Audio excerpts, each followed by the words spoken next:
Hello guys, তোমার জন্য একটা লং ভিডিও নিয়ে চলে এলাম শিয়ালদা থেকে নামখানা লোকাল ধরে নামখানাতে চলে এলাম। নামখানাতে আসার পরে এই রাস্তার দুই ধারে থাকে টোটো এবং অটো, একটা যায় মৌসুমী আইল্যান্ড এবং একটা যায় বকখালিতে।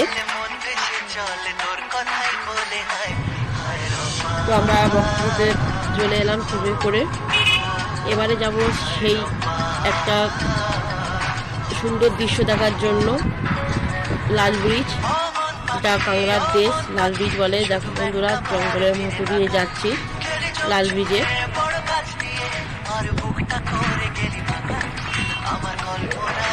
এখানে জনবসতিটা খুব কম, জঙ্গলের মধ্যে দিয়ে যাচ্ছি। আমাদের সঙ্গে টোটোওয়ালার যে দাদাটা গেছিলো, সেই দাদাটা আমাদেরকে নিয়ে যাচ্ছি এবং দাদাটা ভীষণই ভালো, আমাদেরকে সব কিছু বলে নিয়ে যাচ্ছে।